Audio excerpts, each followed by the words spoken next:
Hello everybody, I'm Denise Applegate-Schober, and I'm here to present to you free motion quilting, recording, and lots of things.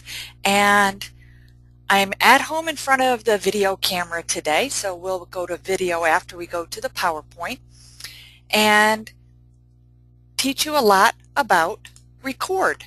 So if you're on the live session and you have questions, go ahead and put those in the question box at any time. Because record is more than just free motion. And we're going to walk through a process of showing you quite a few different things.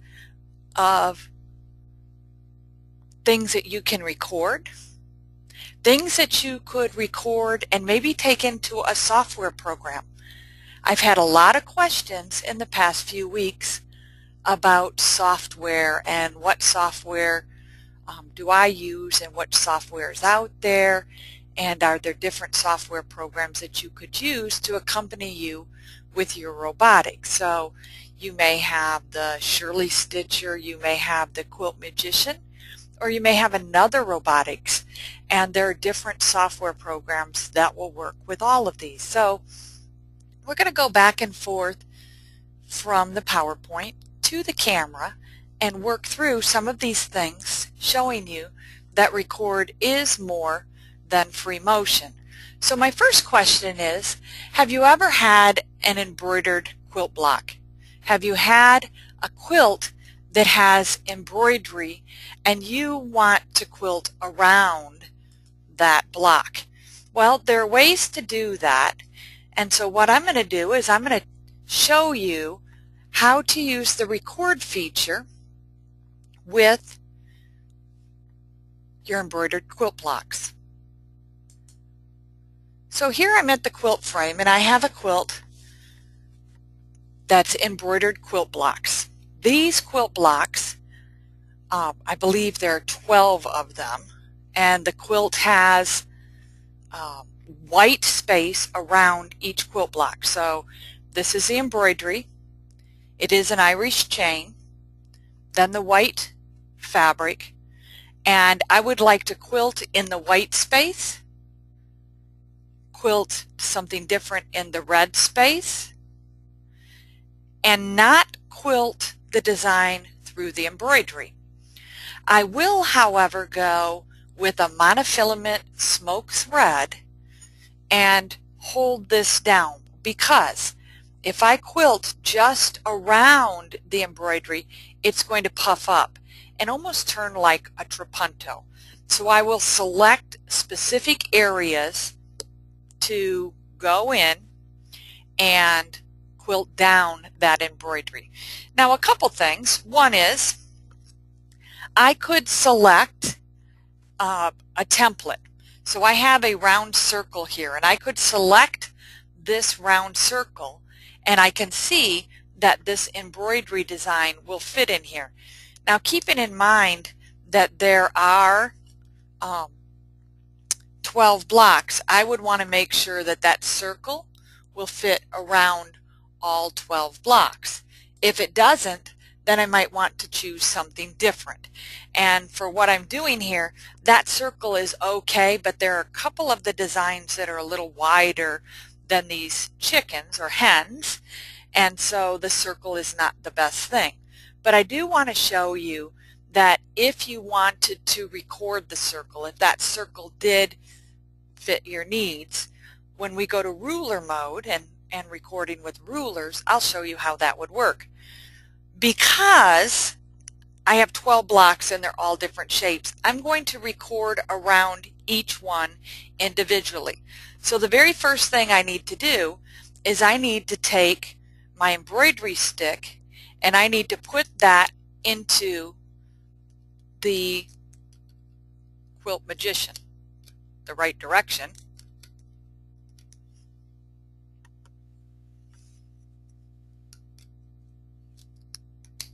There it goes. I had it the right direction, but it wasn't wanting to go in. So just don't force it, put it into the slot. So now it's in there.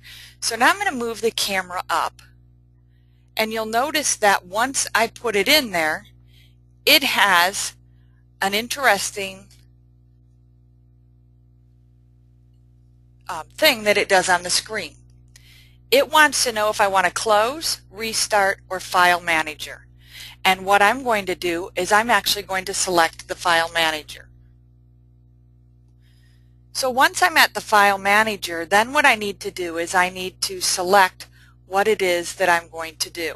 Okay, I want to get the camera here so the lights aren't exactly in the spots I'm going to use. There we go, that's better. So the source will be not internal, but USB. I'm going to open up the USB, okay, and you can see that there are lots of different things there. I'm actually going to make a new folder in the USB. So I select new folder, and I'm going to call it record.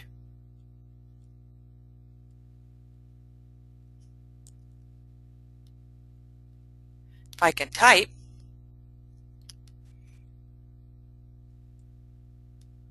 there we go. Okay, so I'm going to call it record and tell it OK. So here is my record folder. So I'm going to tell that OK. So now I've created a folder called record. And what I'm going to end up doing is saving the designs that we make to the folder called record. Now we're going to go to the record mode. The record mode is in the robotic mode, so I need to go back to the home, and the very first thing I'm going to do is I'm going to add a pattern box. And that pattern box is actually going to be the pattern box within that space of my design.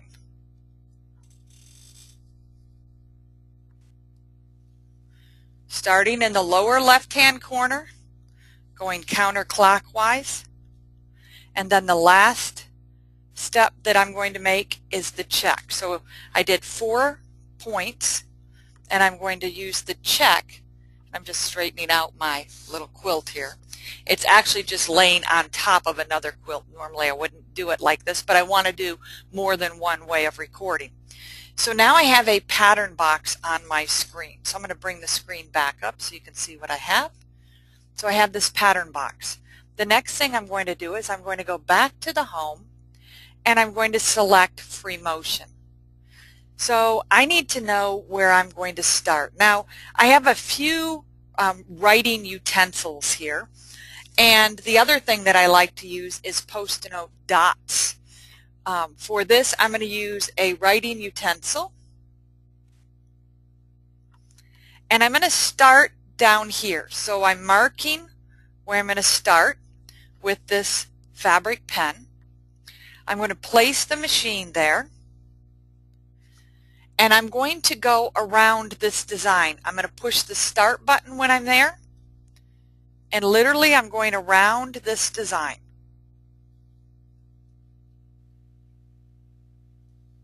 And I'm not going real tight, just a little bit, and when I get to the end I'm going to push stop.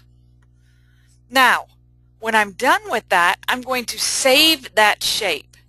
So I'm going to save the shape, and then I'm going to name the shape. So I pushed save, and now I'm going to name the shape.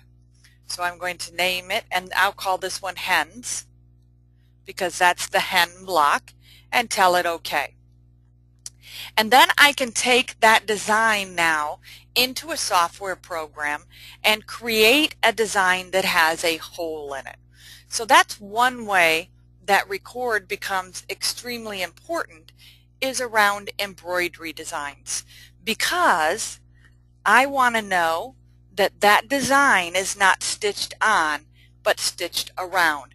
And then again, just for a little tip, I do go in and stitch with a monofilament thread around the embroidery design so that it will hold it down. Now I don't do a lot, so let's look at this little Sunbonnet Sue.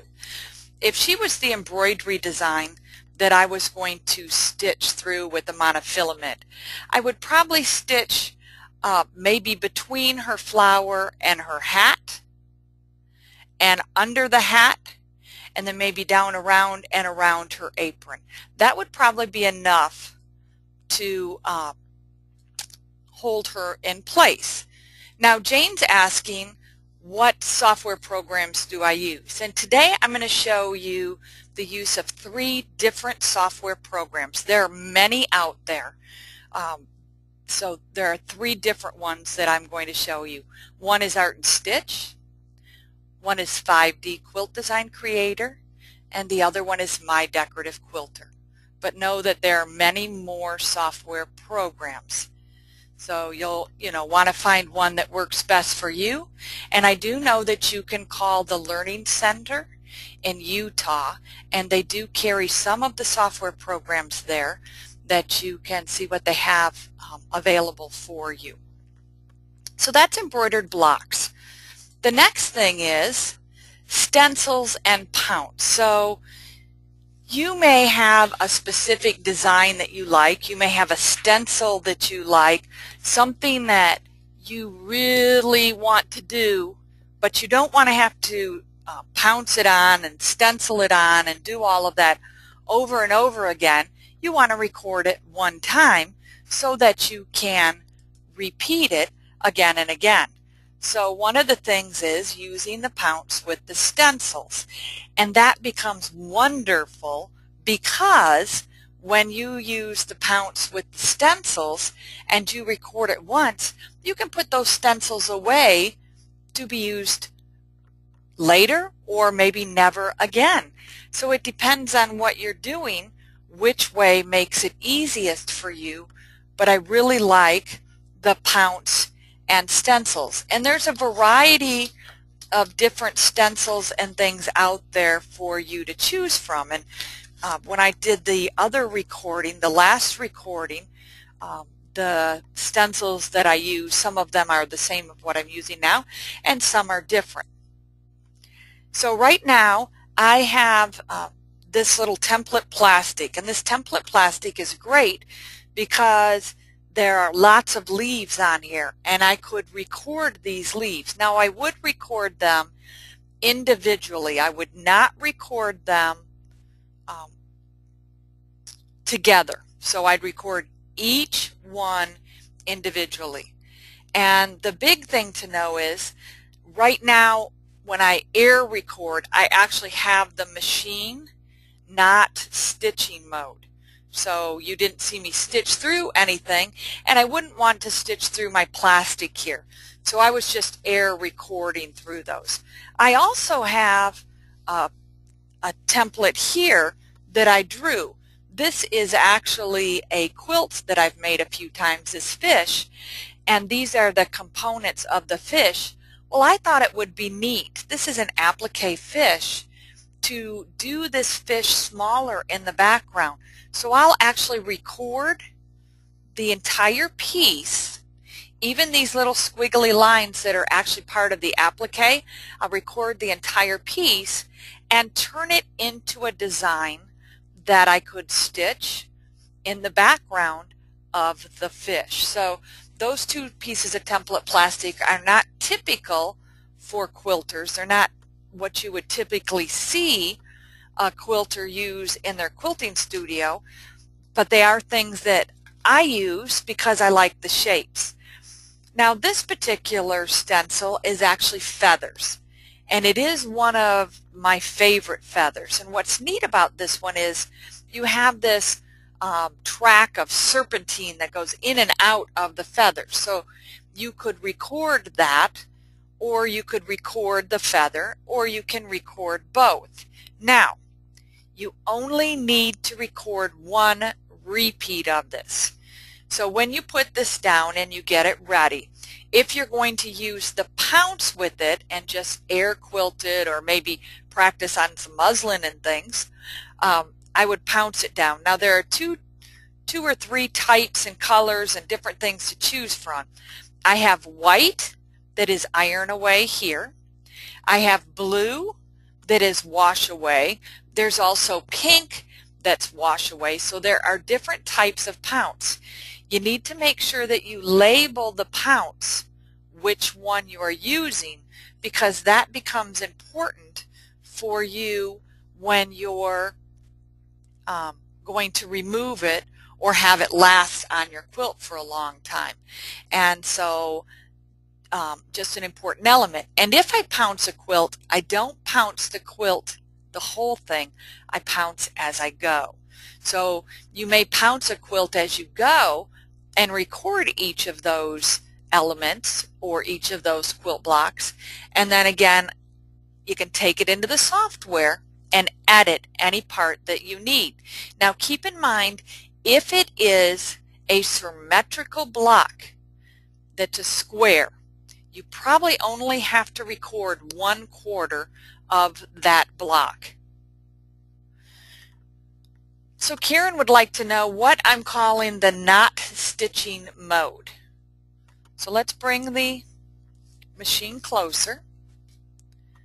So stitching mode, let's get out of here and let's go to view pattern. There we go. So now I'm in a regular home screen. I went from the free motion and record mode to the home, and I wanted to view the current screen. So I have one pattern box of 12 on the screen. When this needle is highlighted, so here, the machine will stitch. When you want to practice free motion without stitching or stencil, if you take and uncheck, meaning take the green box off of that needle, you will not stitch. So, you know, that you can air quilt, and that's how I go, and I do things like this that I want to just practice stitching. I don't turn the machine on in stitch mode.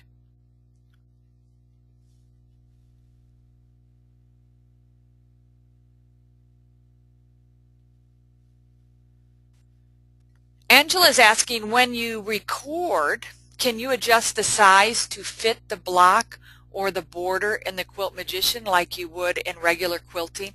And you can. So the size, you want to record it in the standard size, and then it will enlarge or reduce or change sizes according to what you're doing. So depending on what you're doing, what you're recording, I always record in the regular size, and then I go back and I adjust that as I need to. Now, you may find that your stencil or your design might not be the right size. Well, that's really important to know what the right size is. So that's where the golden threads paper comes in handy. So I use the golden threads paper when I need to increase or decrease my block size. So the feather I just showed you, that specifically is a size. Well, if I would like to make that smaller or larger, I'm going to calculate out what size I would like to fit in. I would then take it to my scanner and reduce the size. I usually put a dark piece of paper behind it. And I reduce the size, and what happens is that I then can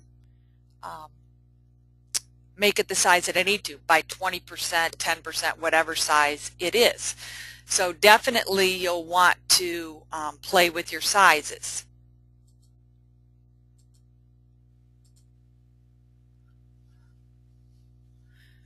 Jan says that she's tried to record with her belts engaged and she finds it very difficult, and that she can't make smooth movements. And with the belts engaged, it is a little stiffer to record than when the belts aren't engaged. And when the belts aren't engaged, you're really not recording. So there are a couple things. One is you're not doing anything wrong. It is stiffer with the belts engaged. But keep in mind, too, that your belts do not have to be so tight that you can't move the machine for record mode. So maybe you have the belts just a bit too tight. You might try to loosen them just a little bit. You want them taut, but not too tight. And so you want to check that. And if you loosen them and the record mode works and your blocks work that you've tested, then you're in good shape. So if it's too stiff, that's one of the things that you might, look into. So with golden threads paper, a couple things happen. You can make your own stencils with golden threads paper. You can draw on golden threads paper. You can needle punch on golden threads paper, and that's really nice because then you can make your design and you're stitching it, and it may be on your home sewing machine, but I actually stitch it on my long arm so that I get practice stitching it, and I needle punch it with a very, very large needle, and that way I get nice big holes. Also, with regards to needle punching, is that with needle punching, what's going to happen is you're creating that stencil to send the pounce through. And the pounce is made not to pounce it on, but to brush it on. So I'll show you here in just a moment how to do your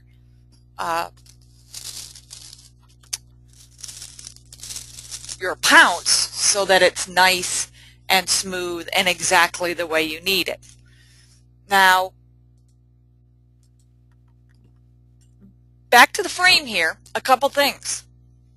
One is you want to make sure that this is straight on the frame. So I use the Quilt Magician to let me know that I'm straight. So I have my painter's tape on this, and the first thing I'm going to do is I'm going to move the machine to the straight edge on the left-hand side. So I'm over here in this corner, and then what I'm going to do is I'm going to move across, keeping this straight, and I take a pin. Okay, so now my machine bed is past this. I take a pin and I hold this in place, and I keep going over to the left, over to the right, excuse me, my other left, and that's where, right here, is where the other side is lined up. So then I slightly rock this, slightly turn this, and place it in place. Now, I can do one of two things. I can pin it all the way around with pins, or because I have a basting mode, I can actually go in and baste this all the way around that paper. So holding that in place, and once I baste it, I can even baste up in here, and then I can record this or needle punch this without recording it. So take the thread out of my needle punch it freehand, and that will give me what I need to get started. Now this leaf is the same leaf that we did on our last webinar about record. It's one of the leaves off of this template. So that makes a really nice background, a really nice filler is that leaf. So I really like that. And the golden threads paper, it comes in different sizes. I have it in all 3 sizes, and I use all 3 sizes. The other thing is that I folded this piece of golden threads paper. There are 2 pieces here. So I folded them so I can do 2 repeats at once, just so I can see what it looks like once I lay it out. So that's the golden threads paper. So that would be another way to record and to get what you need. You could also do that with your embroidery designs. You could lay your golden threads paper on top of it and have the ability to go and look at that outline. And with software, if you wanted to import that image of it into your software, you could do that also.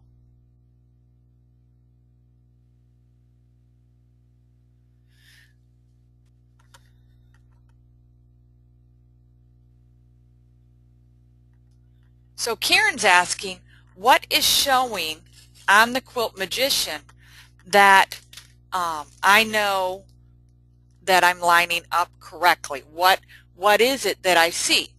So I've moved the Quilt Magician forward. So I look at my X and Y. When I go left and right, the X is moving, the Y stays the same. I want the Y to stay the same all the way across. so that I know that I have a straight line. So that's how I make sure that things are lined up.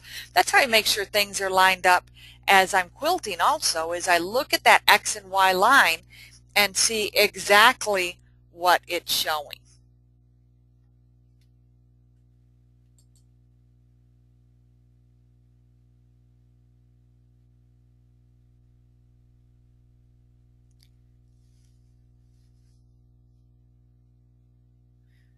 Angela says when you needle punch with golden threads, you're making a stencil or just recording with the needle and no thread. Either way, you can record with the needle and no thread and you can make a stencil. And I fold those up and I put them in a clear protectant page inside of a binder. And then what I do is I now have those to go back to. So I make notes, you know, that this is a specific size, that it's nesting, all of that. And what's nice with that is that now I can go back to it. And that way I'm not recording over and over again that same design. I've recorded it once. Although by needle punching it and doing it with my long arm, it's training my brain on how to think.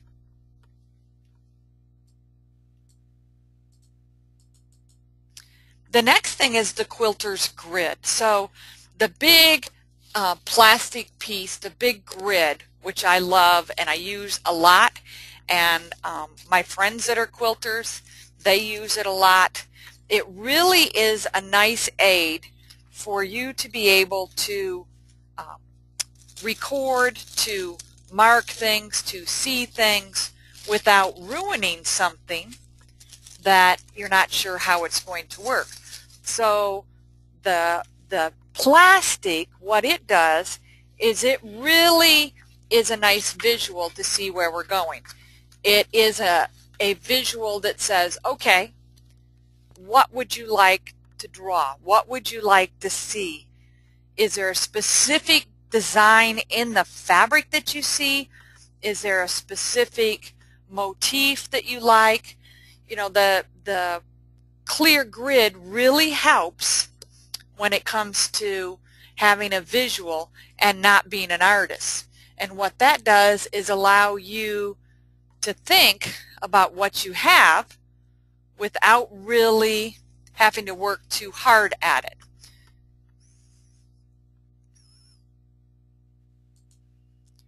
So I have my grid laid on my fabric here, and if it was this daisy that I liked, or maybe the motif in the quilt block, or maybe I just wanted to draw something out in this border to see what it looks like, this is a really nice way to do it without really having to overthink what we're doing.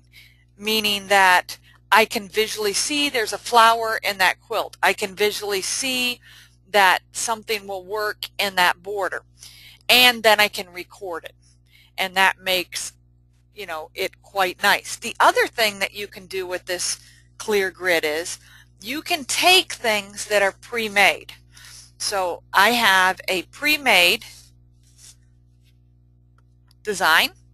I can draw that design on here, and then I can see if that design is going to fit within that space.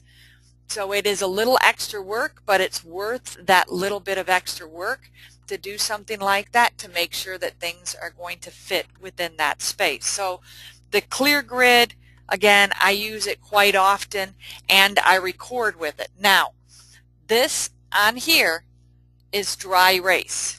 If you're going to use it on top of a quilt, you really want to use a wet erase so that you're not wiping that ink off onto your quilt. You don't want to have to worry about that ink ended up on your quilt. So the best thing to do is to use a wet erase marker as opposed to a dry erase marker. And then this rolls up and it just goes in my little holder with all my things that roll up, my pantographs and all the things like that. Or you could hang it up on a skirt hanger is another great way to store it out of your way.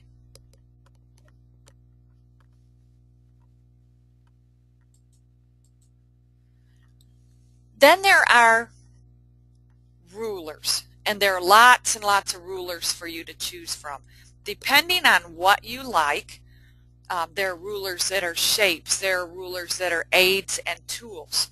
There are rulers that help you to make flowers. You saw the curve that I have. You want to make sure that it is a ruler made for a long arm, because the height of those rulers is different than the height of a ruler that you use in your quilting room. And so for that reason, you want to make sure what you are doing is actually one that is made for a long arm. You also want to make sure that your extension table is on with your rulers, and you want to make sure that you have your ruler foot on. There are differences in the feet, and there are differences with the extension table. So a ruler can be recorded, and what's really neat about rulers is you can actually record a block, a border. You can actually record just a line if you want. So depending on what you are doing, there are lots of things for you to choose from. So I have a ruler. I'm going to show you how that works. And a couple things about this. You don't want to reach to do this. You want to have things close to you. For the camera's sake, I have to reach. So you're going to see that it's not quite as easy for me to do what I'm doing because I do need to reach. One of the things is I lay the ruler where I need it to be. And this specific ruler I am not going to move, meaning that it is going to stay exactly where you see it. And so when you first start using rulers, one of the things I'm going to tell you is to get some painter's tape to help you to hold that ruler in place. There are going to be times when we want the ruler to move, so I don't put sandpaper grips or any of those on the bottom. I have a couple rulers with the rubber grips, but I tend to tell people when you're first using the rulers to hold it in place with a little tape, and then that way it's not going to slide on you. I hold my hand here and I turn the machine on and come forward and then go around. Now, the mode that your machine is in becomes extremely important. You need to be in a ruler mode or a mode where the needle doesn't pulse. And if you don't have that mode, when you stop, you need to pause your machine. And you want to pause with your needle down. So as I go through here and I hold this, I'm then going to pause in the corner if I need to stop my machine and go to the next space. So I move the machine with one hand and then I stop. You can do this specific ruler, again recorded, and you can go on the inside and the outside of this ruler. So you could go all the way around and come out where you ended. So there are specific rulers to do ruler work. So here's another ruler. This is a ruler that you could do some curves. You can go this way, or you can turn it all the way around, and there's a little bit of an undulating curve as opposed to scallops. So there's a couple different ways to think about that you could record rulers.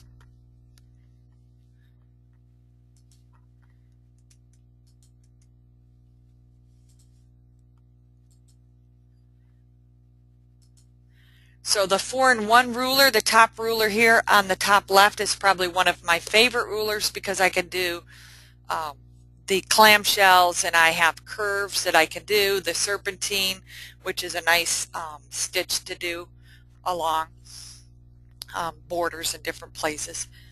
The other thing to think about is that you can record things that you're going to stitch in the ditch. Now, some of you know this, I don't stitch in the ditch. I prefer to stitch in the neighborhood because I do not hit the ditch. It's very hard to hit the ditch. And our local quilt guild, we had a great speaker that said, you know, stitching in the ditch is the hardest, which I have always thought. And the reason it is hard is because you need to know what direction to press your fabric before you even get started, because in order to stitch in the ditch, you have to have the ditch lay in the correct spot. And if you're pressing all one direction and then the other direction, your ditch is going to change direction. So that's when I decided I'm really not one for stitching in the ditch. But maybe you need to do some 45-degree angles. Maybe you need to do a box that goes around a block. So there are different things that you might decide you want to record. And the big thing to know is that you could record straight lines that are going to base down your quilt. I have an X and a Y line, and I use those lines to base down my quilt as opposed to using the channel locks. You know, I have two options there. So there are different lines that you can do. So don't be afraid to even record just lines. So now I'm going to go to the software programs that I told you about. And as I said, there are quite a few different software programs for you to choose from. And anything you do will be saved on the USB stick. And once it's saved on the USB stick, I've just put my USB stick into my computer. That was the sound that you heard. So that's my USB stick. So I can actually go in and open up my design. So if I go to open and I look for my USB stick, so here it is. It's thinking. Okay, I can open up in my USB stick. I can do the same thing in the 5D Quilt Design Creator. I can go to New, and I can load a quilting or embroidery pattern. So if I go into here, I can now view, those are embroidery designs, but I can also view designs that are on the memory stick. So I have a couple different ways to do that. It's thinking. And then there is My Decorative Quilter. So in My Decorative Quilter, the same thing. You can go to New and you can open up quilting patterns or embroidery designs. All three of these programs, you can open up different designs. That one is still thinking. It's because I have all these programs running. It's going, which one do you really want? So if I go to New here and go to Open, yep, I'm going to have to wait and only open the USB stick in one program.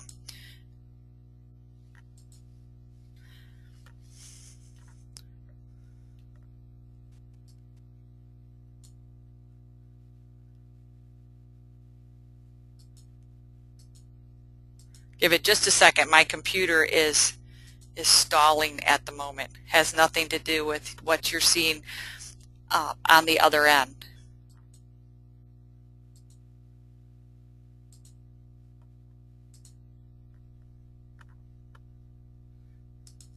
Okay, here we go. So I'm in the 5D Quilt Design Creator, and this is a shape from a quilt that I did called a butterfly. That's a quilt without corners, and that's a design area that I wanted to make a quilting pattern for inside of it. So I recorded this shape. Okay, so similar to what I did with the embroidery blocks. So that's the 5D Quilt Design Creator. Again, all of these programs work very similar.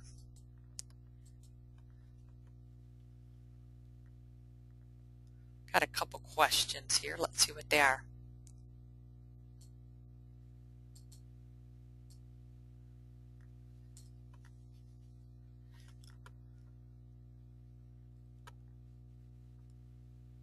What's happening on your end is actually my computer is stalling. So the things were there, you didn't see them because my computer is slowing down. So I'll get it to come back up again in a second here. I'm going to go back to the camera for a moment and show you a couple things if this keeps up. We'll close it down, see if that helps.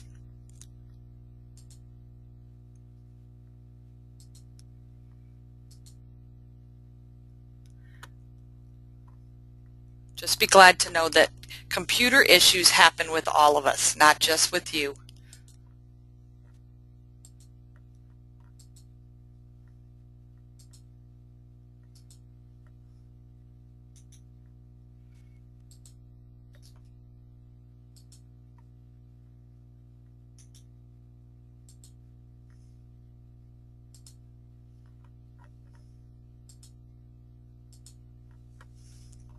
Okay, so I'm closing those programs down. So let's imagine that this little girl is actually our recorded design.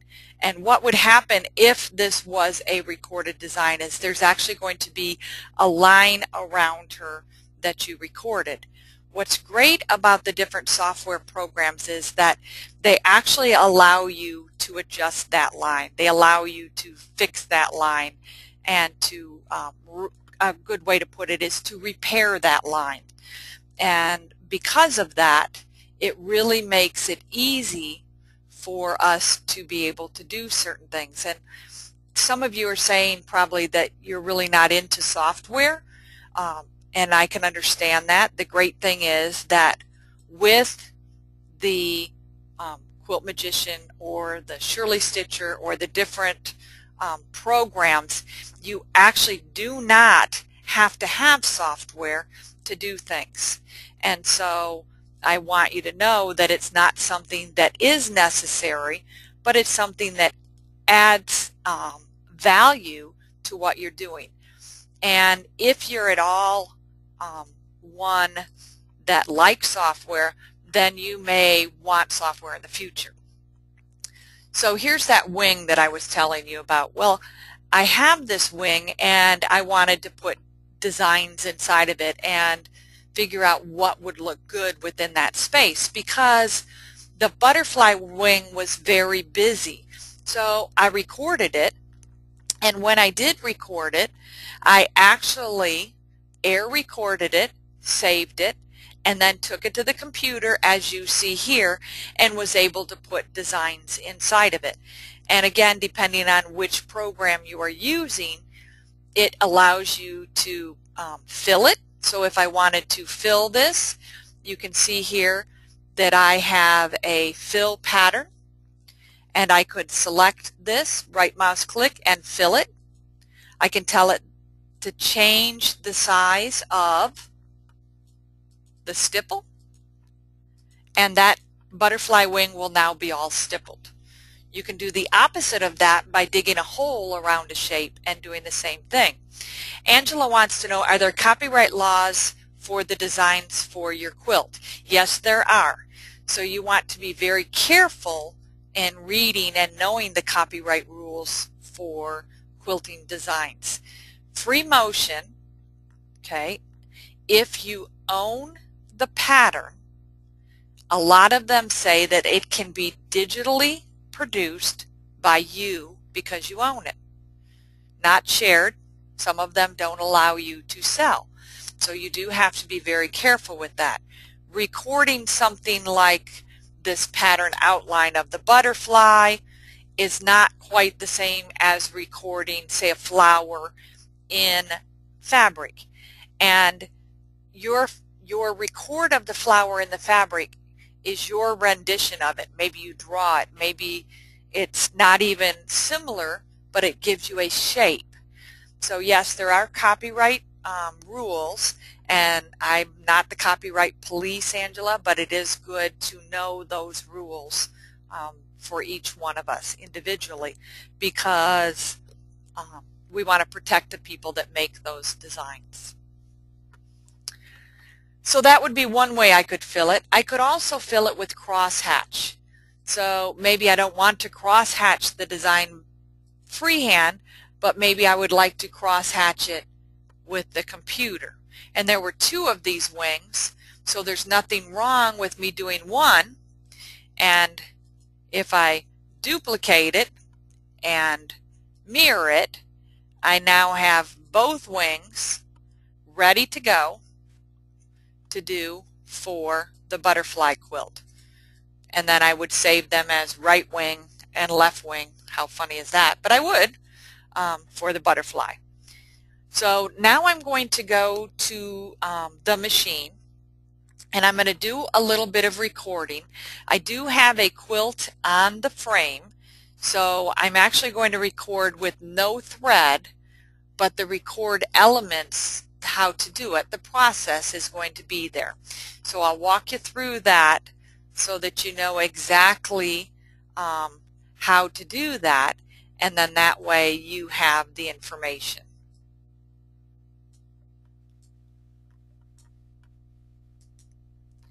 So I'm at the frame, and the very first thing I'm going to do is I'm going to decide where I'm going to record. So I want to record, and I want to make sure that I do this and that the start is where I need the start to be and the end is where I need the end to be. So I have some pounced feathers on my quilt, and those are what I'm going to record. Or I could go and record this little flower, and you could watch me do that, but I actually have some feathers up here that I'm going to record. So the first thing is I like my foot down. I like pressure on what I'm doing when I'm going to record. So I put my foot down. The next thing I do is I select where is it that I'm going to begin, and I place my machine where I'm going to begin. Then I'm going to go up to my screen, and we're going to go back to the free motion mode. So I'm going to go home, free motion, and I'm not going to push start until I get to where I'm going. I do need to make sure before I do that that these two are highlighted. So let's go back and view the pattern area. Turn the machine on. Go back to free motion. Now you can see that the machine is a green light. I'm going to then go back to where we're at on this piece here. I'm going to push the start and go. Now you'll notice that the machine did not start. Okay? So let's push stop, and we're not going to save. We're just going to start again. So Jan asked, what's the process of getting the machine to start? I need to start the machine. Now my handle is way out here, so I'm actually going to move it forward just so I can get to it to push the start button. And I'm going to move this handle forward so that it's just a little easier for me to record.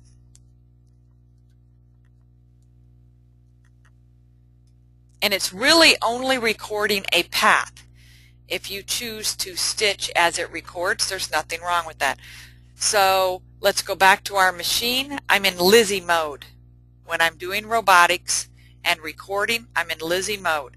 I'm going to push the start on the handlebar and the start up here, and I'm now going to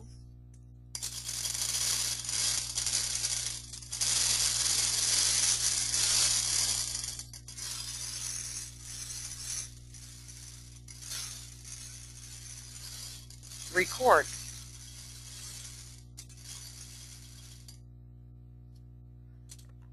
Stop, stop, and then save it. So again, I would save it in my record file for me to go.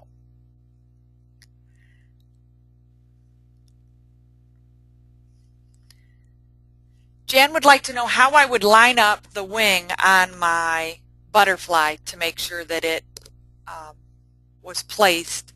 It's not an applique, so just so you know, that specific one was not an applique. It's just a wing that's been pieced. And so I did the upper wing with one design, and I did the lower wing with one design. And the placement was done with a multi-point placement on the Quilt Magician. So I did multiple points all the way around. So if I go back to look at this picture, I actually did a point here, I did it all the way around. And if I were to use the My Decorative Quilter software or the Art and Stitch software, they actually work exactly the same way. So that allows me to record, and I did clean up those lines after I recorded. They were a little jiggly for me also, and then I went in and cleaned them up in the software.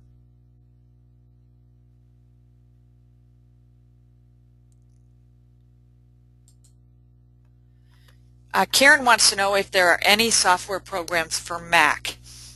And Karen, that's a really good question, but I'm not aware of any specifically quilting made software programs for Mac. And my apologies about that, but I don't know of any.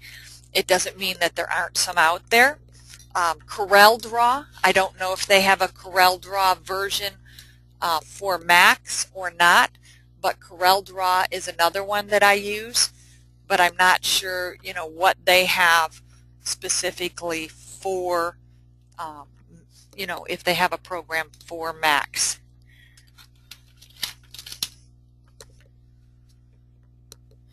Jane would like to know what brand of laser light do I add to the front of my machine, and I'm looking at it, and there's actually no brand name on this laser light. So it's a small laser light like this, and it attaches to the front of my machine, and what happens is it points right directly at the needle for me, and that's really what I got it for, was to point at the needle. And there are different laser lights out there. There are pen laser lights. There are laser lights that come with the frame. So there are different laser lights. So you have a few choices when it comes to laser lights and what you might find will work best with your machine.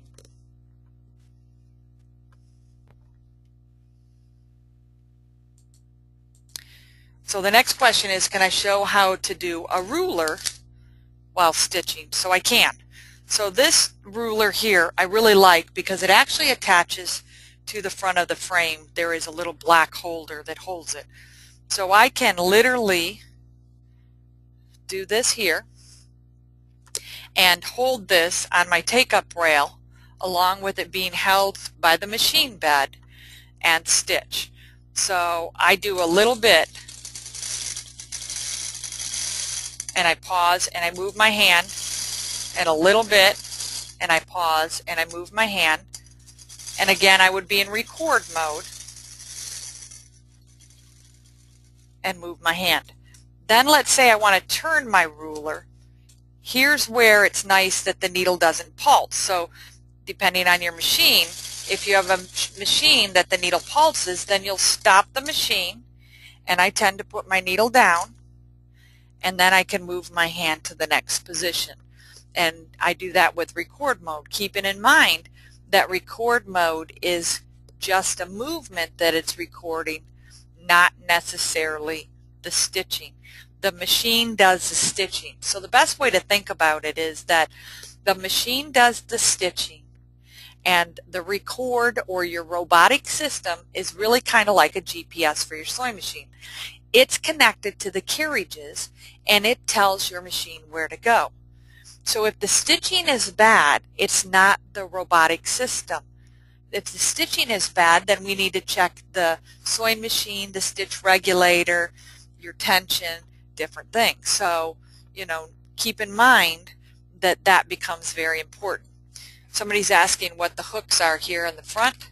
Those are actually where I hang my scissors. I have a hook back here for another set of scissors. These have a really sharp point on them. The other scissors have a round point. So I have different tools that I can get to right at my fingertips.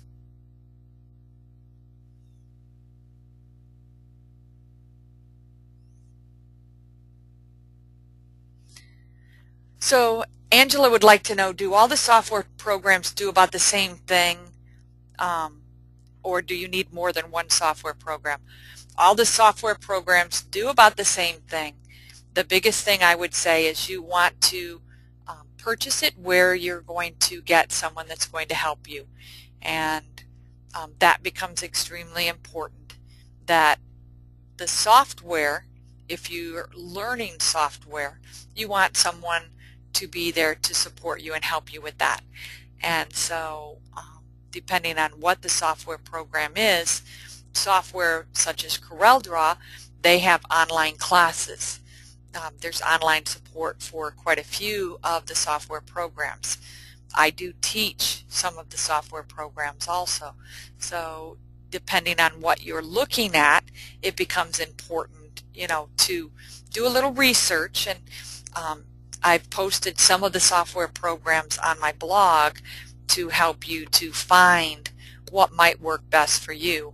And I believe there are about 7 different programs for you to choose from. Even electric quilts. It's not a program to make your own designs to go into the robotic system, but it is a program to make designs and convert to a robotic system. What that means is that you can make a design in electric quilts. It saves it in a certain format. That format is not a format that the Quilt Magician reads.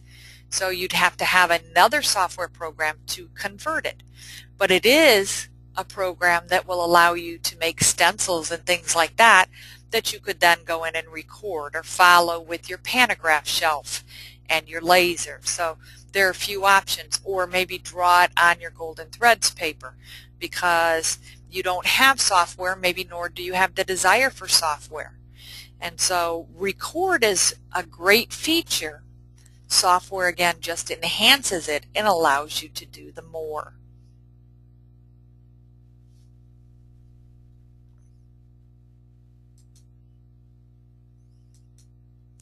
So definitely, if you have a robotic system and you have record, you're going to want to try it. A couple things I would say is you want to have the handles in a position that work well for you. A lot of times I use my micro handles, or I move these so that they're exactly how I want them. So maybe when I record, I'm seated and my handles are more in this position because now my hands can be flatter, meaning lower to the frame. Or I use the micro maneuver tool, and that allows me to move the machine on the bed of the fabric. So lots of ways to record, lots of things to record. So try it out, see if it's for you.